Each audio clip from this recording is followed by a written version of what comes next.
This is Shipping and Handling. My name's Josh Gregory, and my co-host is Giovanna Terry. Hi. And today in the studio, we have Melody Sundwall. Hey, Melody. Hello. Hello. And so Melody has, years and years of experience in the HR industry and a bunch of different industries that she's worked with. And regardless of if you're an owner in a logistics space or if you're thinking about becoming one, at some point you're going to be managing people. So we wanted Melody to come in and kind of give some of that background. So Melody, welcome and welcome here for the day. Thanks. I'm glad to be here. So I know when I talk about HR, not me, but other people, may think about HR as either the fun police or just the spy for the CEO. That's right. That's right. Why don't we start with just how do you think about what HR is and the role it should be for a company? So the funny thing for me is there are really two types of HR, teams, professionals, whatever it may be. One is very traditional. They are the people police. They are the fun police. They are the spies. They are the ones that are turning in everybody. They're doing these kind of things. And that's out there. There's no question that's out there. My definition tends to fall on the other side of that. And I believe that human resources is supposed to be a resource for the humans.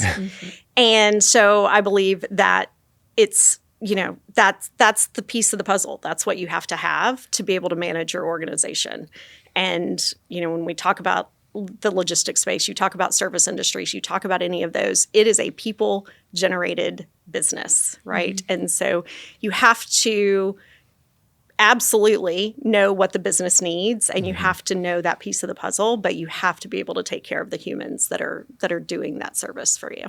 Okay. I appreciate that from you since you are the HR for our company. So it would be a shame if you were in the first category.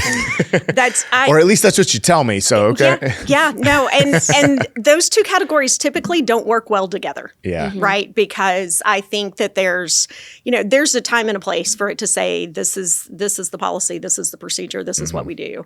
But there's also still a human side even to that. And so, and I like to have a good time. So I don't want to be the fun police.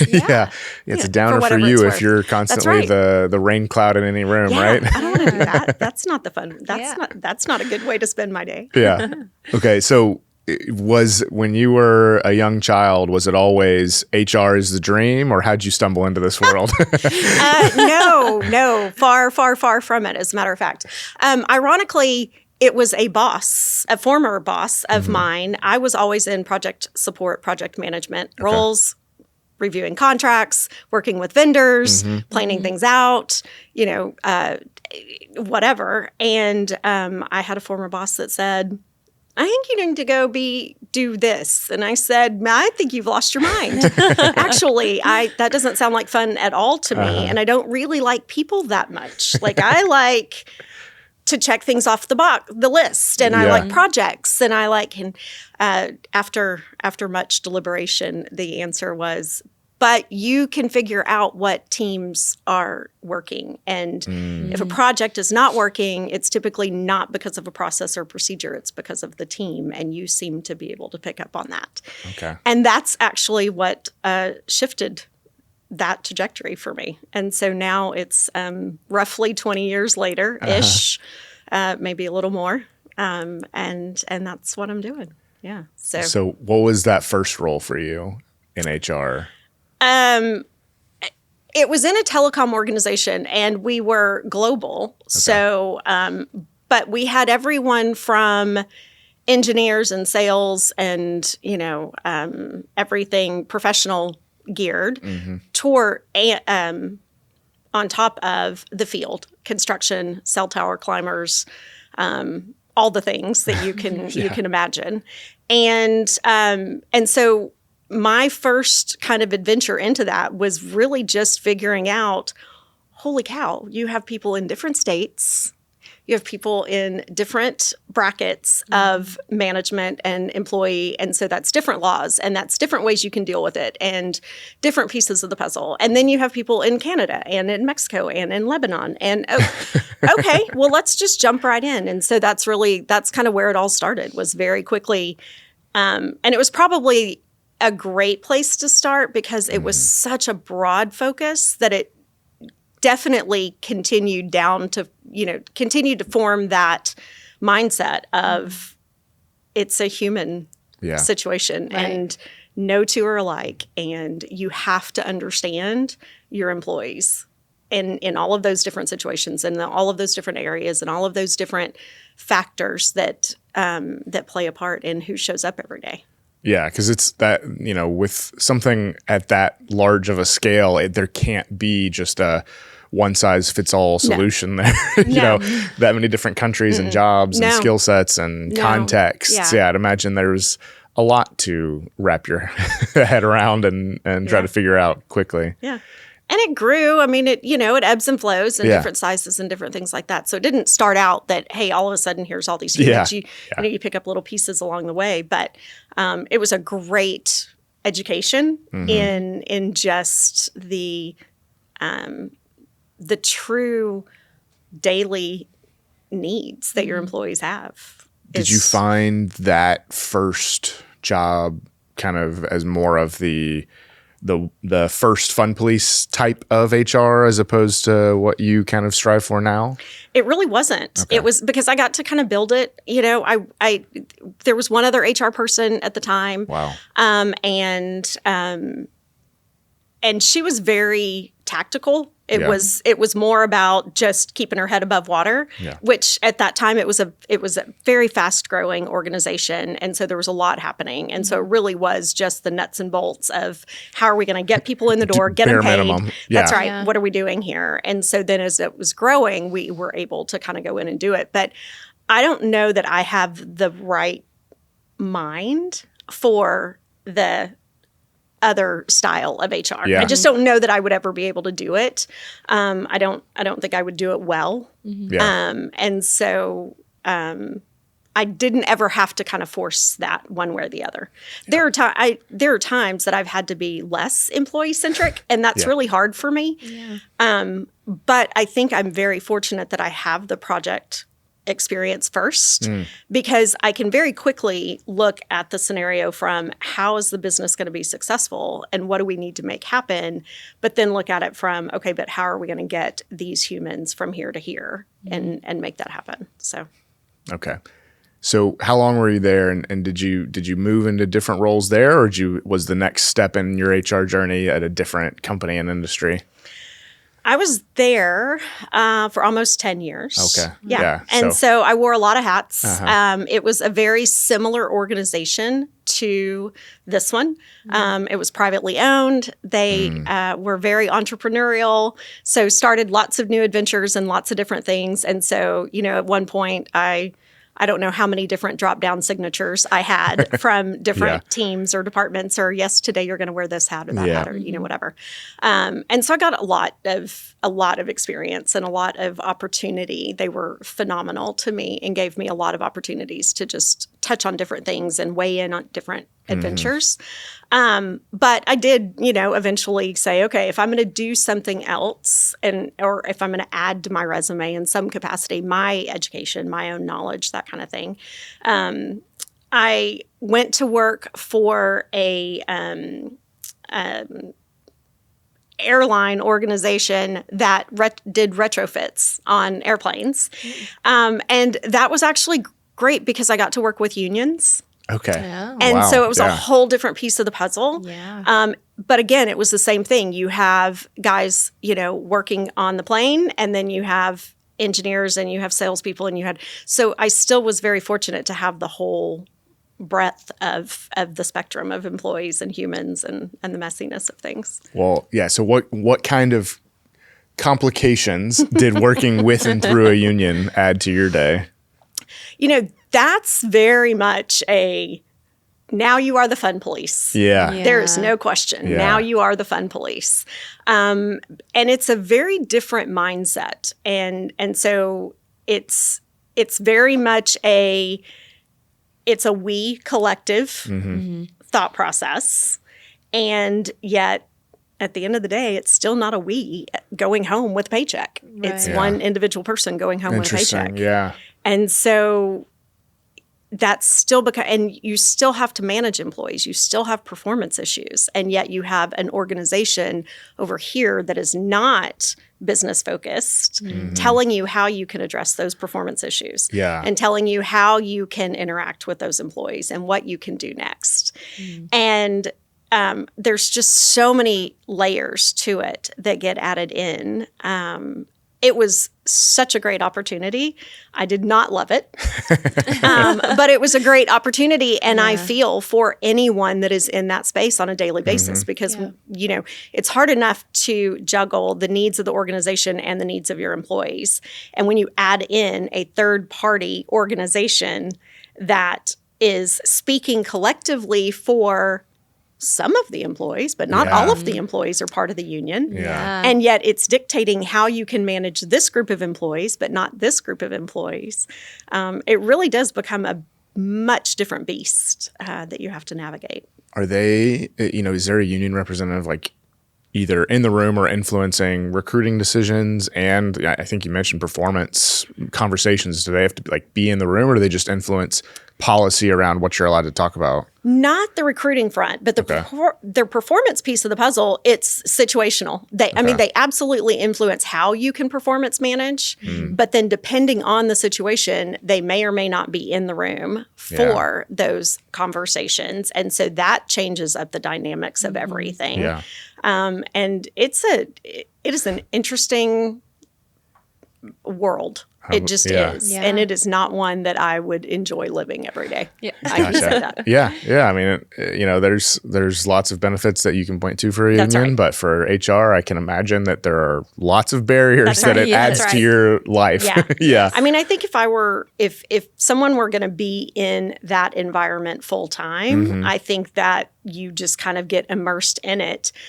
But at that stage, then you kind of become it is all about the greater good. Yeah. It is not about an individual relationship on this at all. Yeah. Yeah. And you have to just kind of separate yourself from wanting that individual connection in any capacity. Yeah. And that would never work for me.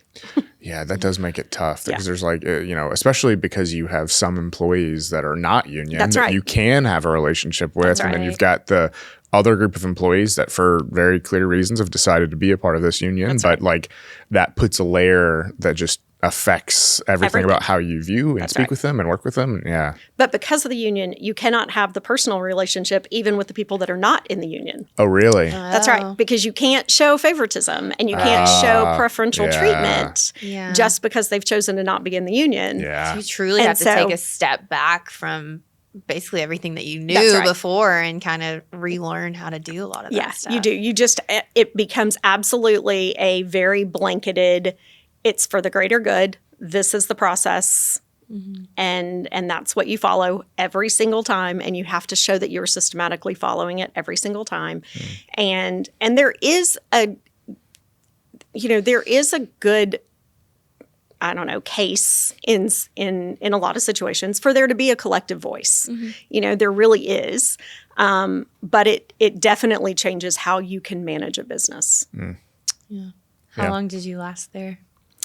I was there maybe a year and a half Yeah. before this is not it. The whole organization was just an interesting one. To give you a little bit of perspective when I say interesting, it was within the last 7-8 years. But the year that I started was the first year that women did not have to wear pantyhose with dresses wow. and that women were allowed to wear pants Okay. to the office.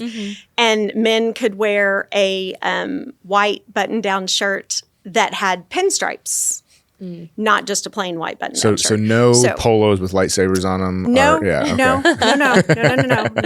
no, not at all. So it was a very traditional organization, and it worked for them. And it was a great opportunity. It was a great education. Like I said, I had never had an opportunity to work with a company with unions before. Yeah. And so, I absolutely relish that knowledge now. But it was a lot. It was a lot to be. Yeah. So, So where'd you find yourself after that?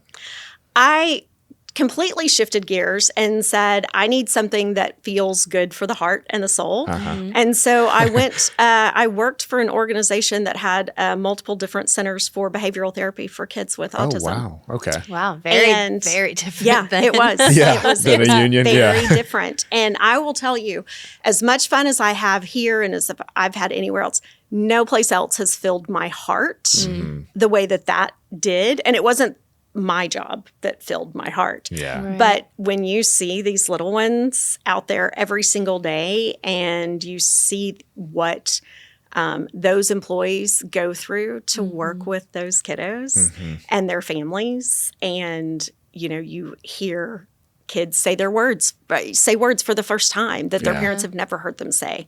And the very first week I was there, I will never forget, but I was in my office and bubbles came floating by. And I was like, how do you not love this job? How do you not love being here? Like, there's bubbles in the air. And actually now to this day, I keep bubbles in my office just because how is your day not better if you have bubbles, right? I just You don't do understand. have bubbles. That's funny. I do have bubbles in there. That's great. right. Along with chocolate and whatever Yeah. else you need. But I always have bubbles in the office now. That's great. And I will forever and ever. It's amazing. I feel like more adults need stuff like that Yeah. in their That's life. It's like Hey, if we could all just that's why I've take got a minute, Legos. blow some bubbles, Yes. then we'd all feel a lot better. Yes, they're the best, and I will forever take that with me. That's awesome. And I know one of the hats you always kind of wear in HR is a mini therapist. On any given day. Yeah. Did you do more or less of that when your employees are also therapists? Are you playing therapist for the therapist? Yeah, okay. you do. Yeah. Because employees we are all messy humans. Every single one of us are messy humans. And on any given day, you walk into the office or the behavior center or the therapy center or the grocery store or wherever you are with whatever is going on with your life. You're not leaving it behind. It is absolutely coming with you. Yeah. And on any given day, it's too much. And you need somebody that can advocate for you, and you need somebody that can be on your side. And that does become a fine line, obviously, right? Right. But it doesn't matter where you are. It doesn't matter what industry. At some point, people need a spot to go and talk, and either be reminded, we can work through this. This is going to be okay. Let's take a minute. Let's breathe. Or be reminded, this is not the place for this to kind of show itself. And so how do we dial that back? Yeah. In any of those conversations. But yeah. Okay. So it sounds like that was a amazing experience It coming really off was. of a very traditional and regimented one. That's right. Did what prompted you? Was the next step us after Yeah, that? it Okay, was. so who convinced you to come hang out with us crazy humans Yeah. after you were having that beautiful, joyful experience Yeah. at a behavioral therapist center?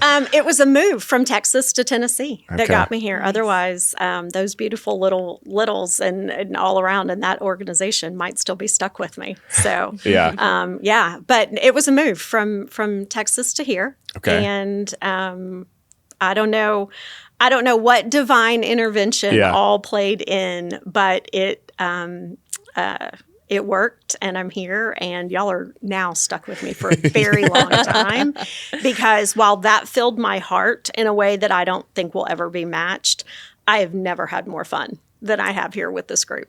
Well, I'm happy to hear you say that. Yeah. So what you're saying is that it's possible to be in HR and still have a lot of fun. Yes. And everybody else can also have fun. I think so. I think Yeah. I'll have fun. Yeah. I don't know. But I mean, it doesn't mean that there's not hard days, you Of know? course, yeah. But there's something to be said for finding an organization that has healthy leadership and a healthy mindset, is not afraid of challenges, is not afraid of taking some risks and is not afraid of taking care of their employees. Did, I think a lot of what I've heard is kind of your views on organizations. How much did you know about or look into the industry of the company before you got into each of your steps? I didn't. Okay. Humans are messy and humans are humans. It has never really mattered to me what the industry was because it's about the humans that are there. I mean, it really is. I've been really fortunate when I first started as a working adult, whatever, I went to work for Unisys Defense Systems and worked on some random project where they were putting systems in post offices. And, and I've worked, I did work in the telecom world for a long time, as a matter of fact. But, we just all are messy. We all are the same. We all want to go to work and have a good day and not be miserable and, feel like we're providing for our families.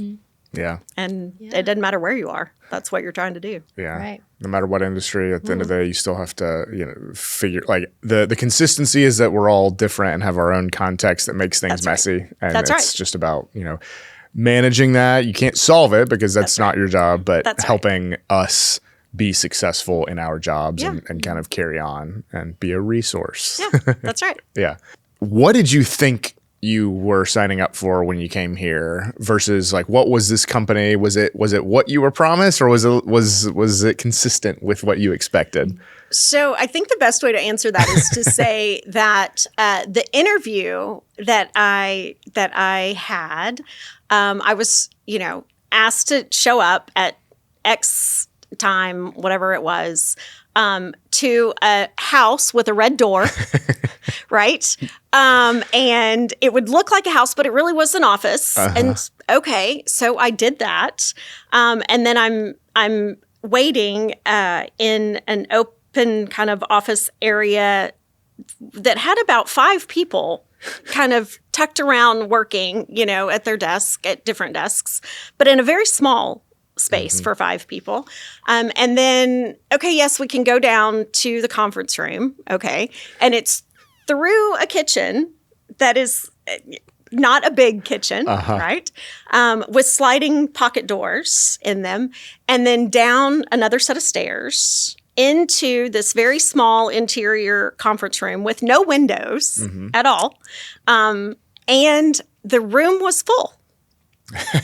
with Spencer and Leland and Grace and Annalee. Oh my gosh, I didn't realize you had a full and panel. our recruiter, Kristen, at the time.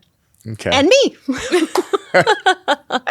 So I was not aware that I was going to be in this group interview.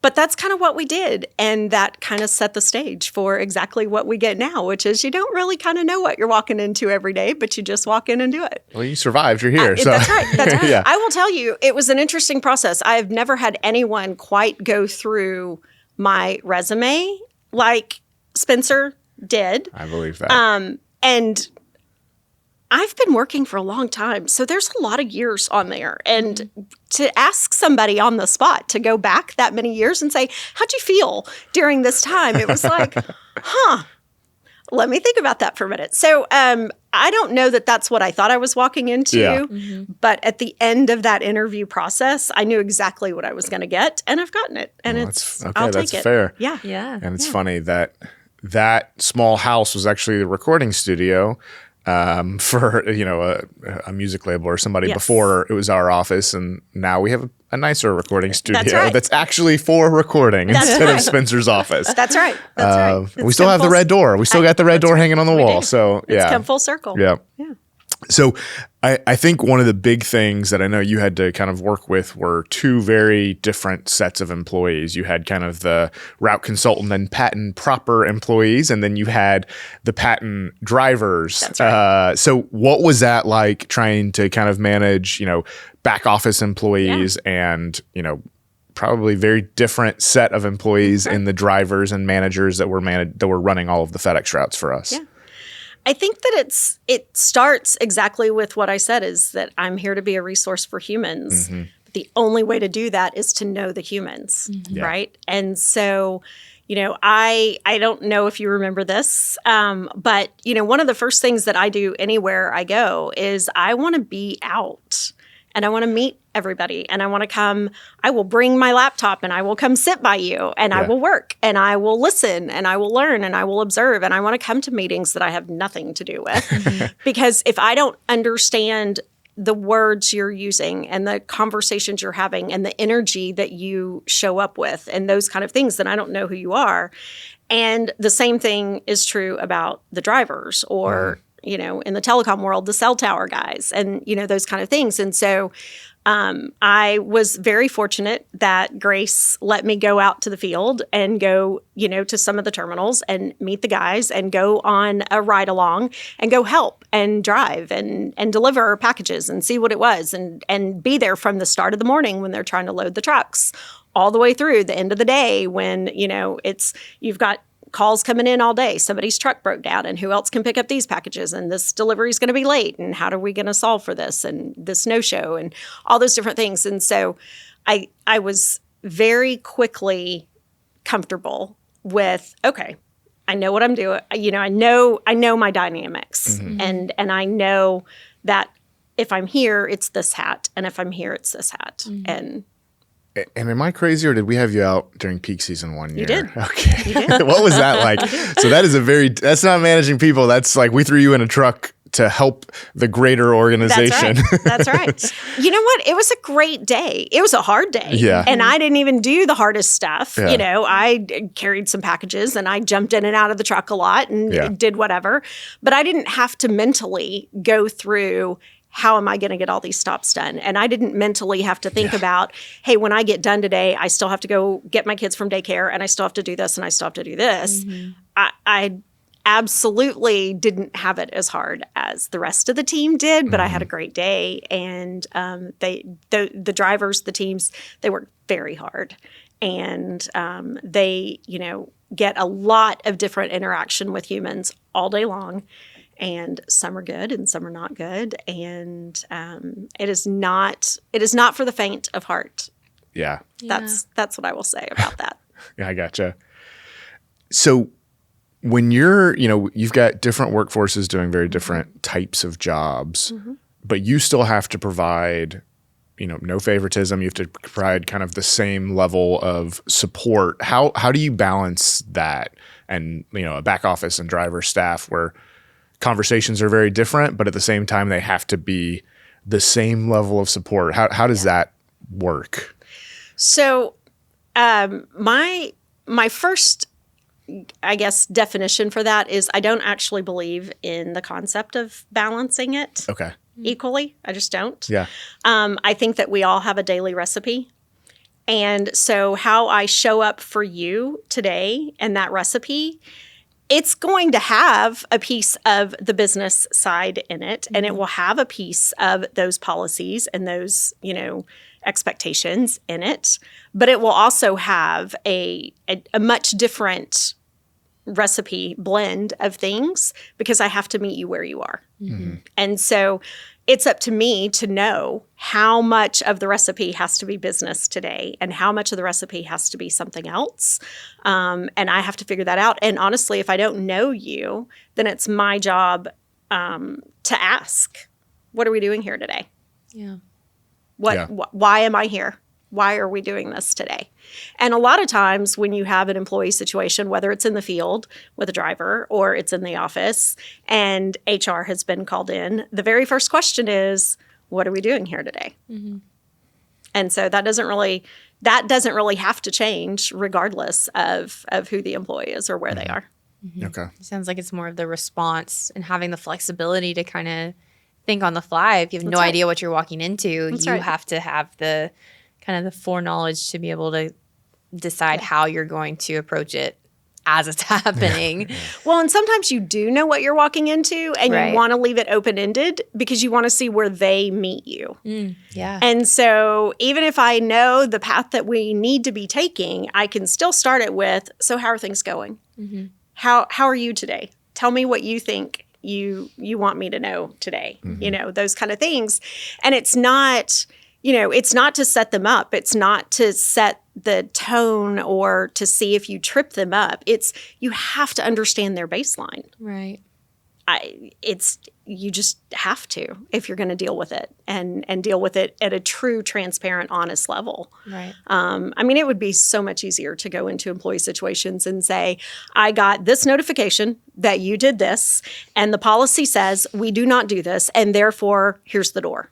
It'd be really easy. Not on your heart and soul to do that. But it would be much less time consuming check to yourself do those out things. and you kind That's of right. And you just check those boxes, but at the end of the day, it's, if you want a successful business with employees that care about your business, they'll never care about the business the way the business owners do, because they don't have that lens, right? But if you want employees that actually care about the company that they're representing, then you have to go in and say, okay, what are we doing here today? And I think that's so incredibly important for entrepreneurs to hear, because most of them aren't going to have a Melody immediately. They're, if you're starting small and you're building an organization, it may be a while before you've gotten to the size where you can have a full-time kind of HR leader. Sure. So that's going to have to be you as the owner. Like those are conversations where you can have policies and you can very blank face, check those boxes, but the health of your employees and your business might require more of you than that in those conversations. Yeah. I think it's really important, even if you are a small business and you have very few resources to help you manage that business, that you find somebody that can be a sounding board for you before you go deal with employee things even. Yeah.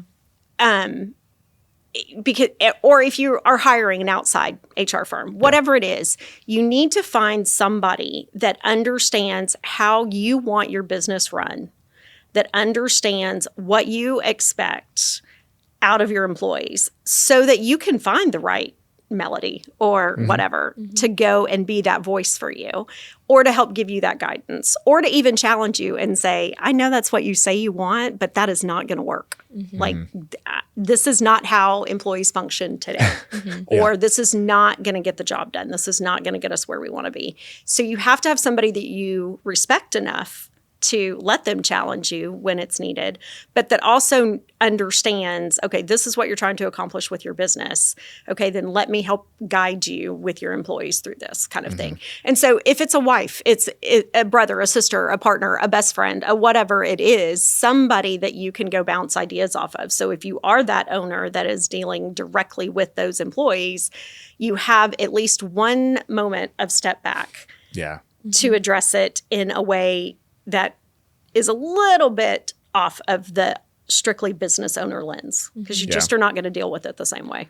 Yeah. And it's one of those things where I think a lot of people struggle with employee retention. And it's not to say that, just listening to your employees solves all the problems. Right. But I think there's a balance where many owners, that balance is more towards policy and like you broke the rules, so you're out, as opposed to, especially when you're talking about, drivers, that you may not have the same, I don't want to say respect, but you may think of them as like a 1-year employee. Right. And so you aren't thinking about nurturing and working with them to solve problems. And so I think there is more of that balance where you tip towards actually working with your employees and understanding their challenges and helping grow past that.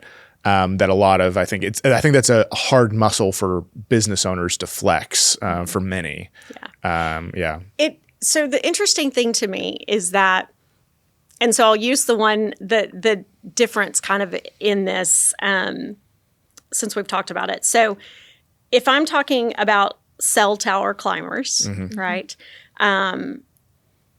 They're a hardworking group of humans. There's no question. It takes a lot of bravery. It takes a lot of training to know what they're doing and how to do it and do it safely and do it right. But they are not in your customer's face every day. They're just not. And so you can handle those things differently, and you can have some different expectations from that employee. Your drivers, you may look at them as a 1-year employee that you are not really going to take the time to get to know or try to understand. But that driver is literally in your customer's face every single day representing you and your brand. Mm-hmm. And so if you don't take the time to think about that a little bit, you're doing your business a disservice. And it just is. And it still may be a 1-year employee, right, but it's a 1-year employee that for that year is representing you every single day. And that's nothing to take lightly. Mm-hmm. Mm-hmm. So. Yeah. Yeah, and I think one of the things too is when you're trying to turn a 1-year employee into, mm-hmm, a multi-year employee, a lot of times it comes down to the culture of your business, what keeps them there. Mm-hmm. How have you seen, what are good ways to build that culture, especially things that, as an owner, things that you can take and try to do for your own business as opposed to, some of the stuff you've done? Yeah, I think you don't have to do big things, right? Mm-hmm. I mean, you just don't.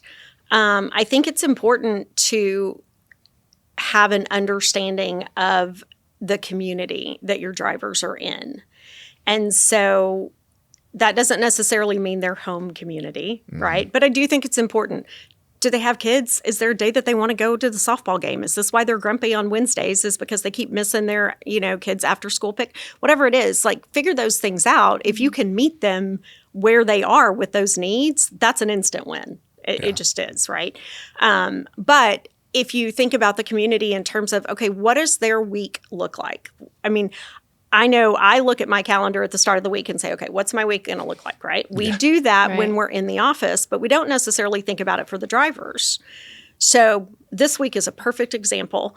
If I were in DC and if I had routes around the DC area this week, I would absolutely be considering, what are my drivers going to be dealt with? What are the extra security protocols that are happening in DC this week? Mm-hmm. What is going to be going on that's going to complicate our schedule? What do we need to prepare for, right? Mm-hmm.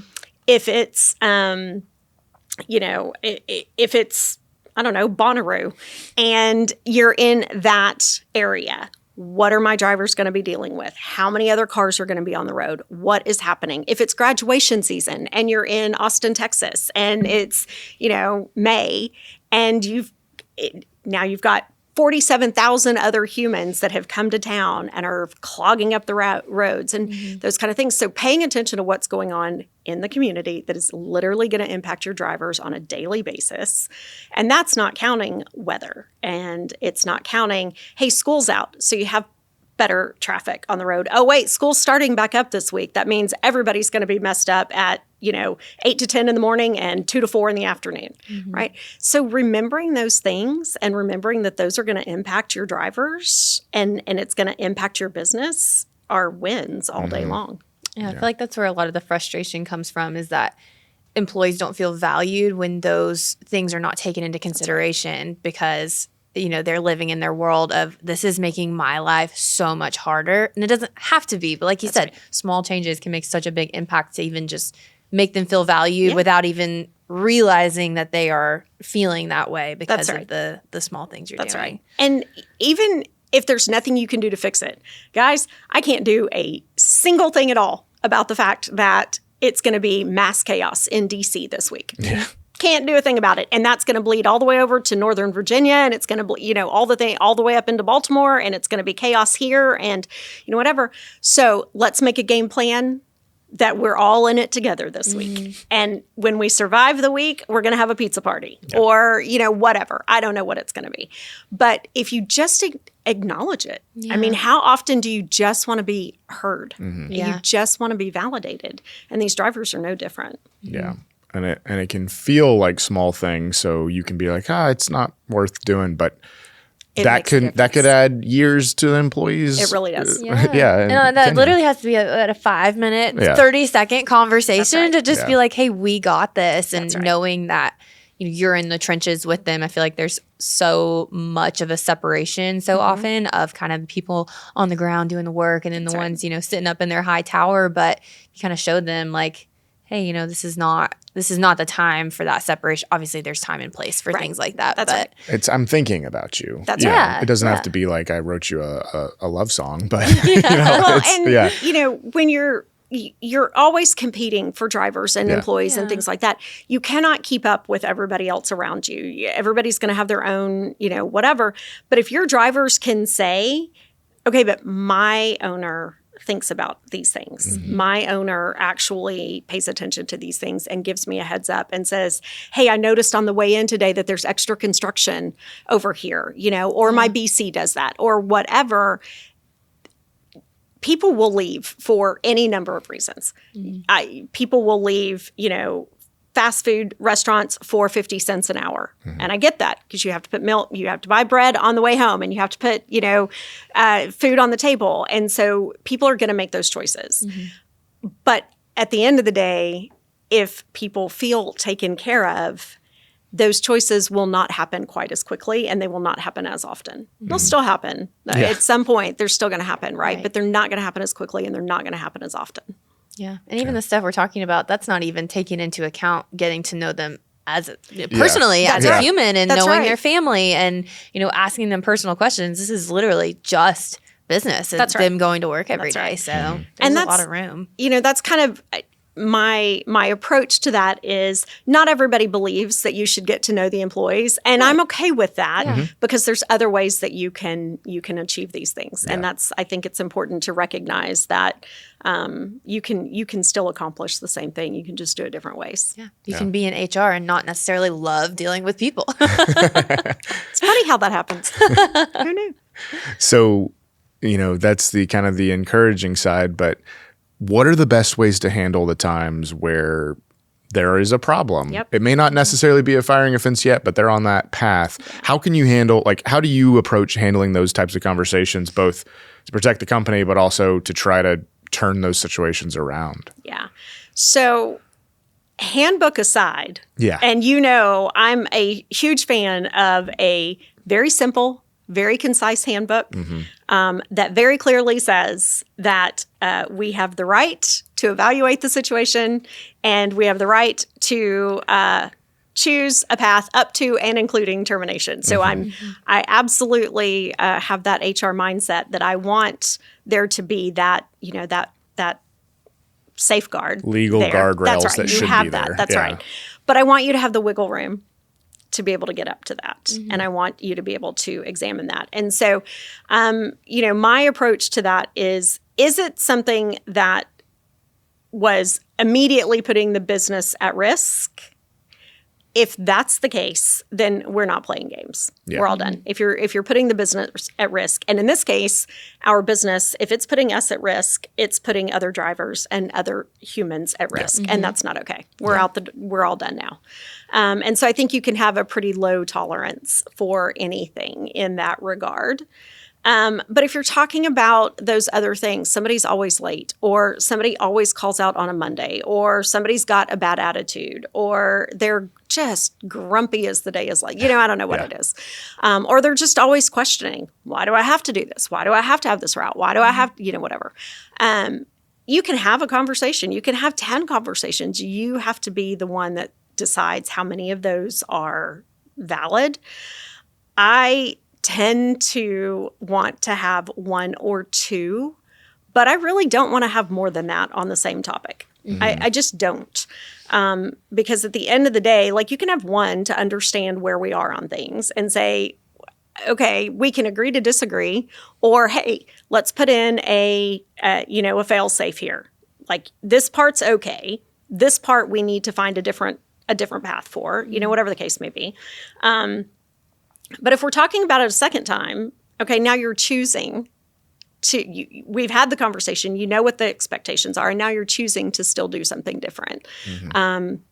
You get to make that choice. That's great, but it's probably going to lead to a different choice. And so we can talk through it one more time kind of thing. That tends to be decided based on, Are they already short drivers? Is it peak season? Do we have another option? What do we have going on? Whatever, right? But I'm actually a firm believer of if you know there's a problem, then you need to be done. You just need to be done. And, you know, my kind of example for that I've given is that it's, you know, it's a ripple effect, right? And so when you throw a pebble into the water, you have no control how big that ripple actually gets. Yeah. Right? I mean, even if you toss it in lightly and you think you're going to keep it small, you really don't have control over that. The same with every employee that you have. And that ripple can be a positive ripple or it can be a negative ripple. And you have no idea how big or small either one is going to be. And so if you have somebody that you already know is causing you problems, is already doing things that is not in line with how you want your business run, you need to solve that because it's going to impact every single other aspect of the business. Right. Or it could, you know, especially being a customer facing thing like that, that's scary. That's right. And it does. And it can show itself in 47,000 different ways of being a problem. And that's the thing about a ripple is you never know just how far and widespread it's going to be. If you have somebody that's grumpy in the morning with the way the truck is being loaded, that's great if you deal with it and go, it's just, it is what it is. If, you know, whatever, we have a different loader that's coming in or we load it ourselves or, hey, I'm here to help you. Let's reload it. But is he taking that out or she taking that out to the customers out on the road, being unsafe? Are they on their phone when they're not supposed to be? Are they stopping midway through to do a TikTok about your business, you know, and about... There's a lot of those now. There are a lot of those popular, now. And it's on your company's dime. And it's impacting your delivery schedules. And so when you know about those things, what are you doing about those things? You know? And so I actually have a pretty short kind of tolerance for toxic. It's just not necessary. And you can talk through it and you can try to understand it. And you can give it a minute to see if you can work through it. But once you've given it that minute, you need to solve it. Yeah. So no names or companies, but what's one of the craziest things that's led to a fireable offense for you? Oh, gosh. Okay. In this industry, right? It can be any industry. I'll take it. Yeah. Oh, gosh. Okay.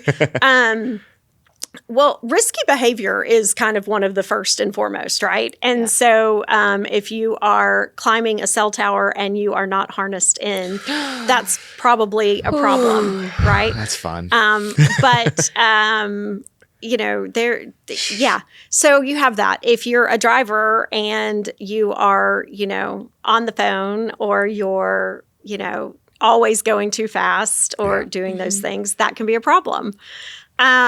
We've had, you know, people doing drugs in company trucks. That was not in this space. That was not here.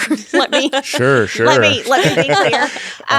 But people doing drugs in company trucks. You've had, you know, theft. You have fights. You know, you have, you know, I remember lovers' quarrels that happen between you know, people on the team but somebody else's husband and wife and girlfriend and all the things, and, you know. I remember talking to somebody, somebody who's a FedEx contractor whose drivers ran, when the PlayStation 5 came out, they ran like a statewide PlayStation theft ring where every time they would be delivered in their trucks, they would find ways to take it out of the trucks. So you hear all kinds of fun stories. That's right. The sky's the limit as far as fireable offenses over here. I mean, it really is. It just, people are very creative. Yes. Yeah. They are very, very creative. We had one, I will tell you, this one was great. We had a driver that we saw the truck in the parking lot with the back opened, but no driver. Well, they had taken a break to go in and get a haircut. Oh my gosh, and left the back open. It's like, I think that maybe that's probably not a good use of the day to There are some day. jobs you can take a break to get a haircut. Delivery driver with an unsecured truck is not one of them. Probably not one of them. No. That's right. That's right. So that was a fun conversation to have. It was like, I get you got to look good. I get it. Yeah. You needed a haircut. Maybe not in the middle. At least of lock your, the truck. Or maybe clear it with the manager Yeah, and let anything. the manager Right. make that decision. That's right. That's right. But if you kind of get busted with the manager driving by, Yeah. Yeah. that's That'll just do not it. going to go over well. But yeah, that was great. That was a great conversation. Yeah, I think anytime you're managing people, there's always going to be that excitement of That's just the things people do. That's right. Yeah. That's right. That you're always And- surprised by. That's right. There's no telling. We had a driver that chose to truly complain about the job and the packages, yelling and kind of belligerently, but at a retirement home. And you're like, but really? Maybe they couldn't Like, hear him. Of all the place, okay, sure. Okay, I mean, you're going to have a bad day. You're going to have a bad day anywhere. Yeah. I guess Right. that's really what it's going to be. Yep. Yeah. Kind of thing. So, Yeah. but I mean, we do have one of our favorite videos, and I'm sure you've seen it. But Yes. like, I love the guy that moved the cones to drive through the wet cement over the curb to get out of where they were going, and then on camera says, "Oh, they're not going to like that." It's the best. No, you're right. We don't like that. Yeah. Thank you. Yep, Good they're not call. gonna like Good that. call on that. Yeah. So Gracious. there's any number of Uh-huh. those that kind of go on and on and on. And so those are the big ones, right? Yeah. Those are the big ones. They just are what they The are. conversation resolved itself. Everybody knows quickly. what's going to happen in That's those right. Yeah. situations. Yeah. That's right. That's right. The others, the ones that are the personality styles, Yeah. and those are a little more challenging, or the people that have just been with you a long time, and so they're just kind of a staple, and you've just kind of tolerated that behavior. I have a lot of conversations with owners and managers and BCs and whoever it is to go, okay, but what got you here won't get you there. Yeah. And so while that employee may be a staple and they may show up every single day and they drive the route and they absolutely get the job done, but for the love of God, they are the most negative human on the planet. Is that you can't put a new driver with them because they're going to not hear anything other than what is so wrong with the job and everything that they're doing every day. And they bring everybody on the team down, and they're probably putting that toxic negative message out to all the customers and things like that. And so I get it. They know the route. They're there every day. It's consistency. It's at least a known disciplinary evil to deal with. Yeah. But it's still a ripple effect. And you just have to decide, how long do you want that ripple to continue to go? Yeah. Well, I think when it comes to this space, there are the not as fun days that you get to resolve, but I think there's also, there are the fun times you get to have, the fun things you get to do, the people you get to celebrate for doing an amazing job. So, you've done a lot of different industries, a lot of different parts of this space, but as you're still looking back on it, what would you say is your favorite thing about, HR and what you get to do every day now?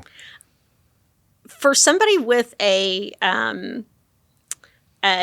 just kind of that servant heart, even though I didn't ever think I would find myself here, and I really never saw myself that way, I get to pour into people every day. And I get to pour into the business owners, right? I get to find out, what do you need? What do you want out of the business this year? And then I get to go help find the right people to be a part of that business. And I get to help nurture and grow, and then meet with employees and say, okay, what else do you want to do? Like, where else do you want to be? And what else do you have going on? And, it's a genuine thing when I send out an email about bad weather and say, if anybody needs anything, you know where to find me. And that's, I love that gets to be a genuine statement all the time. Yeah. That's awesome. That's great. And it's great to have you here. Yes, you're stuck with me. Yeah. That's what I got. So Melody, thank you so much for being here, kind of walking us through that journey of, how you got from there to here and what good HR can look like. I think a last question I always ask people, what is your either favorite book or favorite movie, or you can do both if you want to have extra credit? Oh, all right. Interesting.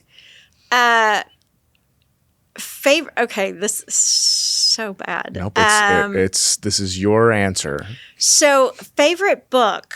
I actually love Moby Dick. Really? Wow. You love the middle part where there's like the anatomy dissection for like 150 pages? Love Moby Dick. Okay. I love that novel. I love the storytelling. I love the creativity. I love I love that story. I know that's completely ridiculous. There are things about that story I love. That's where I'll agree to disagree. I love anything that draws you in. Yeah. Right. That's And fair. there's no way that you don't understand every single thing and feeling and emotion and everything that is happening in that. And I love that. Okay. I can respect that. Movie? There's so many good ones. I'm a sucker for Pride and Prejudice. All about the classics Are you talking over like the here. 6-hour one or 4.5-hour one, whichever? No, well, There's the one, that's the one that my wife cannot convince me to watch. Yeah. I just can't do Just it. can't do it. Yeah, Can't do it. But she is in the same boat as Yeah. you. That is all of Jane Austen is her is a good one. cup of tea. Yeah. But I also, this is really bad too, but like I love any kind of submarine movie.